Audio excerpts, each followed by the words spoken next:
Hey students, now I am about to teach you the topic nucleus. It is the third unit of second paper of zoology. So nucleus, what is the nucleus? What is the role of nucleus and where it is present? हे आपण यात discuss करूया. तर first आहे introduction. तर nucleus हे काय आहे? एक ऑर्गॅनेली आहे, तो कुठे प्रेझेंट राहतो? सेल्समध्ये प्रेझेंट राहतो. तर त्याचे कुठले फंक्शन आहे, इम्पॉर्टंट कशासाठी आहे, ते यामध्ये आपल्याला डिस्कस करायचं आहे. तर इंट्रोडक्शन पाहूया पहिले. तर न्यूक्लियस हा कोणी डिस्कवर्ड केला आहे? Robert Brown in 1831 discovered the nucleus. तर रॉबर्ट ब्राउनने न्यूक्लियसला डिस्कवर्ड केलं आहे 1831मध्ये. The nucleus controls the various metabolic activities of cell and contains the genetic material DNA. Nucleus काय कंट्रोल करतो? वेरियस मेटाबॉलिक ॲक्टिव्हिटीज ज्या आहे सेलमधल्या, म्हणजे जे वेरियस मेटाबॉलिक ॲक्टिव्हिटीज ज्या कुठल्या आहे, जे सेल्सचं फंक्शन आहे ते कोण कंट्रोल करत असतं? न्यूक्लियस कंट्रोल करत असतं. आणि contains the genetic material DNA. आणि त्या न्यूक्लियसमध्ये काय असते? जेनेटिक मटेरियल असते. म्हणजे जे जेनेटिक मटेरियल जीन्स असतात from one generation to next ऑर्गॅनिझममध्ये फाउंड असतात, ते जेनेटिक मटेरियल DNA कशात प्रेझेंट? न्यूक्लियसमध्ये. The nucleus is present in all eukaryotic cells of the plants and animals. तर न्यूक्लियस हे कशामध्ये प्रेझेंट राहतात? Eukaryotic cells of the plants and animals. आणि प्रोकॅरियोटिक सेल्समध्ये काय अब्सेंट असतात न्यूक्लियस. सो त्याचे जे DNA आहे ते कुठे प्रेझेंट राहतात? Near the endoplasmic reticulum. So the prokaryotic cell do not have true nucleus, that is the genetic material is not bounded by nuclear membrane. तर ते DNA मटेरियल असेच प्रेझेंट राहतात, म्हणजेच ते इनसाइड न्यूक्लियस राहत नाही, कारण की तिथे काय राहत नाही? Prokaryotic cells do not have true nucleus. Then it controls all the cellular activities, so it is known as the controlling centre of the cell. जसं आपल्या ह्युमन बिंग्समध्ये बॉडीला कंट्रोल करायचं काम कोण करत असते? मुख्यतः ब्रेन करत असते कंट्रोल, म्हणून त्याला काय कंट्रोलिंग युनिट म्हटलं जाते ब्रेनला. पण ब्रेनमध्ये बरेच असे पार्ट्स आहे की त्यामधलेच फक्त पार्ट जे कंट्रोलिंग करू शकते बॉडीचं, ते आपल्याला यात डिस्कस करायचं नाही आहे. तर as same like brain, it controls all the cellular activities, so it is known as the controlling centre of the cells. Next, generally the nucleus is situated in the centre of the cells. तर न्यूक्लियसची position काय असते? Centre of the सेल्समध्ये present असते, but its position changes according to the metabolic states of the cell. जर सेलच्या metabolic state ह्या changes झाल्या तर त्या न्यूक्लियसची पोझिशन पण काय होत असते? चेंजेस होत असते. पण ॲक्च्युअली तो कुठे प्रेझेंट असतो? Centre of the cell. So number, according to the number of the nuclear, following types of cells have been recognise. First आहे mononucleate cells, cells with single nucleus. तर नंबर आहे according to number of the nuclear, म्हणजे nucleus किती नंबरनी present आहे सेल्समध्ये. तर first आहे मोनोन्यूक्लिएट सेल्स, म्हणजे त्या सेल्समध्ये काय आहे? सिंगल न्यूक्लियस प्रेझेंट आहे. बाय न्यूक्लिएट्स मीन्स बाय म्हणजे टू, म्हणजेच तिथे cells with two nuclear. Example आहे पॅरामिशियम, कार्टिलेजियस सेल्स आणि हिपॅटिक सेल्स. त्याच्यामध्ये काय असते? दोन न्यूक्लियस प्रेझेंट असते. देन पॉलिन्यूक्लिएट सेल्स, म्हणजे दोनपेक्षा जास्त जर प्रेझेंट असेल तर ते काय झाले? Polynucleate cells. Cells with many nuclear in plant such cells are known as coenocytes, while in animals such cells are known as syncytial cells. Example osteoblasts, bone cells. तर काही सेल्समध्ये जे प्लांट्सचे सेल्स आहे तर ते त्याच्यामध्ये मेनी न्यूक्लियस प्रेझेंट राहतात, आणि ॲनिमल सेलमध्ये पण राहते, त्याला सिन्सायटियल सेल्स म्हटले जाते. एक्झाम्पल आहे त्याचं osteoblast. Then shape of the nucleus.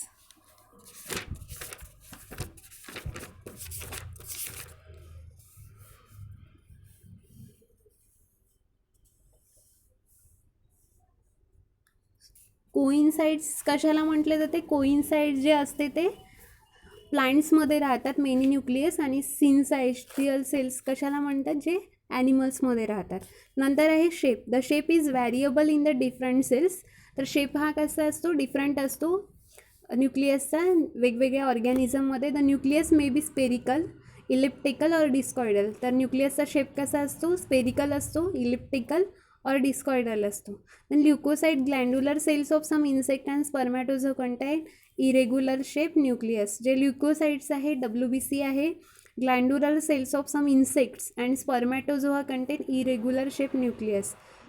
तर इरेग्युलर शेप न्यूक्लियस कशामध्ये राहतो, म्हणजेच ल्युकोसाइट्समध्ये, ग्लँड्युलर सेल्स सम इन्सेक्ट्सचे आणि स्पर्मॅटोझोआमध्ये. ग्लँड्युलर सेलचं काम कशाचं असेल, त्याच्यामध्ये ग्लँड्स प्रेझेंट राहते आणि त्याचं काम असते सिक्रेशनचं. Then size of the nucleus. The size of nucleus is not constant, it is variable. तर न्यूक्लियसची साईज काय आहे, कॉन्स्टंट राहत नाही, ते व्हॅरिएबल असते, म्हणजे चेंजेस होत असते. आणि the size of the nucleus is directly proportional to the volume of the cytoplasm. तर ते साईज जे न्यूक्लियसची आहे ते कशाला प्रपोर्शनल आहे, डायरेक्टली प्रपोर्शनल आहे सायटोप्लाझमला. म्हणजे सायटोप्लाझम जेवढा जास्त असेल तेवढी त्याची साईज असेल. म्हणून the size of the nucleus is directly proportional to the volume of the cytoplasm. Then ultrastructure of the nuclear membrane. तर आपल्याला यात काय डिस्कस करायचं आहे, अल्ट्रास्ट्रक्चर कसं असते nuclear मेम्ब्रेनचं.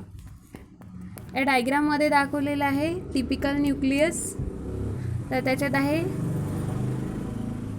Nucleolus. Then ribosomes helps for protein synthesis.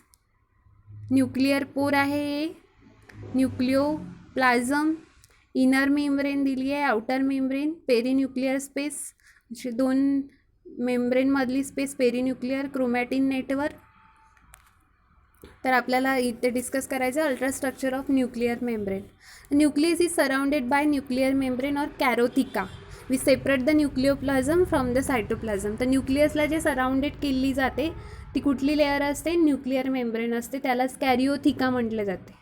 We separate the nucleoplasm from the cytoplasm. ते काय सेपरेट करते, न्यूक्लिओप्लाझम जे न्यूक्लियसची कवरिंग राहते, nucleoplasm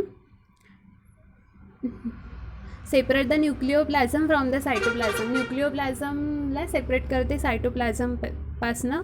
then within the nucleus is a clear mass known as nucleus or nucleoplasm. तर न्यूक्लियसच्या आतमध्ये काय असते, क्लिअर मास असते, त्याला न्यूक्लियस सॅप और न्यूक्लिओप्लाझम म्हटलं जाते. आणि त्या न्यूक्लिओप्लाझमला सेपरेट करते सायटोप्लाझमपासून न्यूक्लिअर मेम्ब्रेन लेअर, त्यालाच कॅरिओथिका म्हटलं जाते.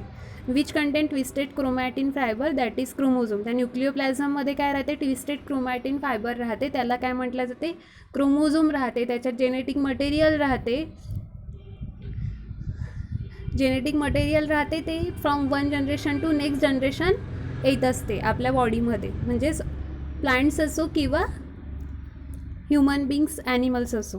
Then nuclear membrane. The nucleus is separated from the cytoplasm by a semi permeable membrane known as. तर सायटोप्लाझम जे सेपरेटेड होते न्यूक्लियसपासून, nucleus is separated from the cytoplasm by a semi permeable membrane. त्या मेम्ब्रेनला काय म्हटलं जाते, न्यूक्लिअर मेम्ब्रेन और कॅरिओथिका और न्यूक्लिअर इन्व्हलप. इन्व्हलप म्हणजे न्यूक्लियसची covering. So it is a double layer and lipoprotein in nature. ते काय असते, डबल लेअर असते आणि लिपोप्रोटीन इन नेचर म्हणजे लिपिड आणि प्रोटीनची बनलेली असते. The outer membrane is known as ectokaryotheca and inner layer is known as endokaryotheca. Endo means and ecto means out. So outer membrane is known as ectokaryotheca and inner layer is known as endokaryotheca. So each layer is about 70 to 80 Armstrong thick. तर each layer म्हणजे दोन्ही layer कशा असते, 70 to 80 Armstrong जाडीच्या असते. Then the space between two membranes is about 150 to 300 Armstrong. This intermembranous space is known as perinuclear space. तर दोन स्पेसमध्ये डायग्राममध्ये आपण बघितलं आहे, दोन स्पेसमधली दोन मेम्ब्रेनमधली जी स्पेस आहे त्याला काय म्हटलं जाते, पेरिन्यूक्लिअर स्पेस. आणि ते किती असते, 150 ते 300 Armstrong. तर outer membrane is continuous with membranes of Golgi complex, endoplasmic reticulum, mitochondria and plasma membrane. तर जे आउटर मेम्ब्रेन आहे न्यूक्लियसची ते कशासोबत कंटिन्यू असते, Golgi complex, endoplasmic reticulum, mitochondria and plasma membrane जे सायटोप्लाझममध्ये प्रेझेंट असते त्यासोबत. आणि inner membrane is associated with chromatin fibre. ते इनर मेम्ब्रेन कशासोबत असोसिएट होतो, ते क्रोमॅटिन फायबरसोबत, त्यालाच क्रोमोझोम म्हटलं जाते. The nuclear membrane is follow by supporting membrane of uniform thickness is known as fibrous lamina. जे न्यूक्लिअर मेम्ब्रेन आहे त्याला सपोर्टिंग मेम्ब्रेन असते uniform थिकनेसची.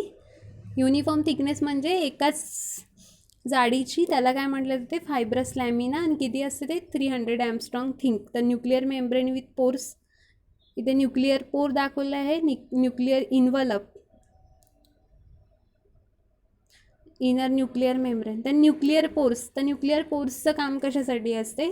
The nuclear membrane is not a continuous membrane but shows nuclear opening or pores. जर nuclear membrane जे असते ते continue नसते, म्हणजे एक सरळ लेअर म्हणून नसते, तर ती त्याच्यामध्ये काय असते, पोर्स प्रेझेंट असतात. आणि त्याचे काय फंक्शन आहे?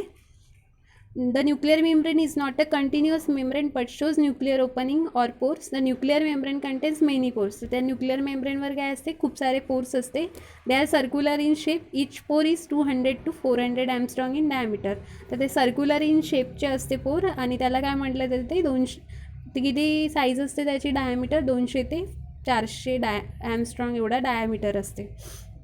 The pore complex is a cylindrical structure called as annulus. तर ते पोर कॉम्प्लेक्स कशात, सिलेंड्रिकल स्ट्रक्चर असते, आणि त्यालाच काय म्हटलं जातं, ॲन्युलस. आणि it lies inside the pore. The opening of the nuclear pore is the cavity of the annulus. The pore complex is a cylindrical स्ट्रक्चरच called annulus and it is lies inside the pore. पोरच्या inside काय राहते, ॲन्युलस. या डायग्राममध्ये दाखवलं आहे ॲन्युलस, दिस is ॲन्युलस, आणि कुठे राहते, पोरच्या इनसाइडमध्ये. The opening of the nuclear pore is the cavity of the annulus. आणि ते जे पोर ओपन होते ते कुठे होते, cavity of the annulus. The outer end of the annulus extends into the cytoplasm and inner end extends into the nucleoplasm. तर जे ॲन्युलसचं outer end आहे ते कुठे ओपन होते, सायटोप्लाझममध्ये. म्हणजे सायटोप्लाझममधून काही मटेरियल्स घ्यायचे पोर्स थ्रू, जे परमिएबल आहे त्यासाठी, तर ते घेतात. आणि इनर एंड कुठे एंड्स होते, न्यूक्लिओप्लाझममध्ये. The projection of the annulus into the cytoplasm and the nucleoplasm are called blebs. तर प्रोजेक्शन म्हणजे एंटरिंग होते आणि आउटसाईडला पण जाते, त्याला काय म्हटलं जाते, ब्लॅप्स म्हटलं जाते. म्हणजे एंटरिंग कुठे होते, ॲन्युलसची न्यूक्लिओप्लाझममध्ये, आणि आउटसाईडला सायटोप्लाझममध्ये पण ओपनिंग होते, त्याला काय म्हटलं जाते, ब्लॅप्स म्हटलं जाते. The annulus is made up of 8 radially arrange microtubules or microcylinder. तर ॲन्युलसमध्ये काय असते, 8 रेडियली, हे इथे दाखवलेलं आहे, मायक्रोट्युब्युल्स. तर किती असते, 8 रेडियली अरेंज मायक्रोट्युब्युल्स ऑर मायक्रोसिलेंडर्स म्हटलं जाते त्याला.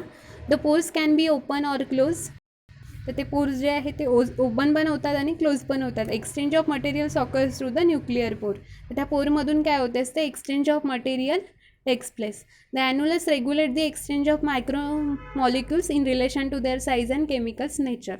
तर ॲन्युलसचं काम काय असते, एक्सचेंज करते micromolecules in relation to their size and chemical nature.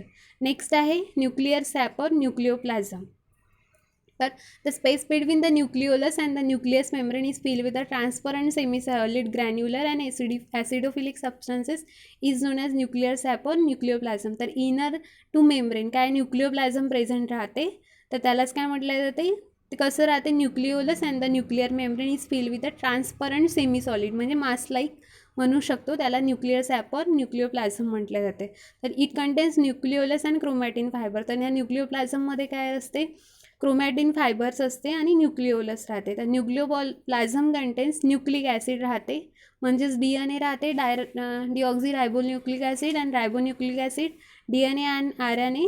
Then protein, 2 types of protein namely basic proteins and acidic proteins are present. 2 टाईप्सचे प्रोटीन असते न्यूक्लिओप्लाझममध्ये, ॲसिडिक आणि basic. Then enzymes, the nucleoplasm contains enzyme which are necessary for the synthesis of DNA and RNA. तर इन्झाईम्स असते, तर कशासाठी use असते ते इन्झाईम्स, न्यूक्लिओप्लाझममध्ये प्रेझेंट राहते. तर DNA आणि RNA सिंथेसिससाठी जे इन्झाईम्स पाहिजे असते ते न्यूक्लिओप्लाझममध्ये प्रेझेंट राहते. तर एक्झाम्पल आहे त्याचं DNA polymerase, RNA polymerase, NAD synthesis, ETC. Then lipids present राहते स्मॉल अमाऊंटमध्ये, आणि minerals, several inorganic molecules such as phosphorus, potassium, sodium, calcium and magnesium are present. Then next आहे क्रोमॅटिन फायबर. तर nucleoplasm contains coil thread like elongated structure which is stained by basic dyes such as basic first chain. तर chromatin fibre present राहते न्यूक्लिओप्लाझममध्ये. तर ते कसे असते, coil असते, थ्रेड लाईक म्हणजे धाग्यासारखे असते, इलॉंगेटेड स्ट्रक्चर, आणि स्टेन राहते basic dyes first chain, basic first chain. आणि this threads are known as chromatin fibres. आणि त्याच थ्रेडला काय म्हटलं जाते, क्रोमॅटिन फायबर्स. आणि arrange and are observe only in the interphase nucleus. आणि ते कशात ऑब्झर्व होते, इंटरफेस न्यूक्लियसमध्ये. During cell division they become short and thick and are known as chromosome. जेव्हा डिव्हिजन होते ते काय होते, शॉर्ट होते आणि थिक होते आणि त्यानंतर त्याला काय म्हटलं जाते, क्रोमोझोम म्हटलं जाते.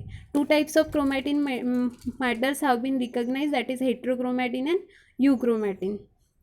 तर हेट्रोक्रोमॅटिन आणि यूक्रोमॅटिन काय आहे, 2 टाईप्सचे काय असते, क्रोमॅटिन मॅटर्स असते, हेट्रोक्रोमॅटिन आणि यूक्रोमॅटिन. तर हेट्रोक्रोमॅटिन काय असते, dark stain condense region of the chromatin is known as heterochromatin. तर ते कसे असते, डार्क असते आणि कंडेन्स असते, म्हणजे एका जागी जमा झालेले असते, तर त्याला काय म्हटलं जाते, heterochromatin.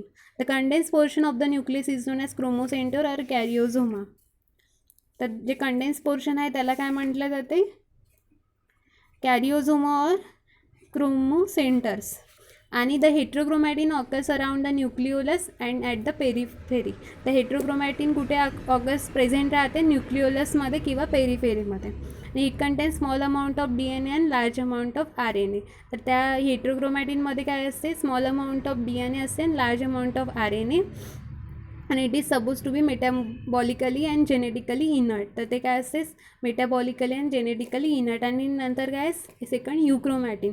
The lightly stain and diffuse region of chromatin is known as euchromatin. तर जे लाईटली स्टेन राहते, diffuse region of chromatin is known as euchromatin, म्हणजे ते कंडेन्स राहत नाही, नॉन कंडेन्स राहते. आणि it contains large amount of DNA and it is metabolically active. It is a site of RNA synthesis.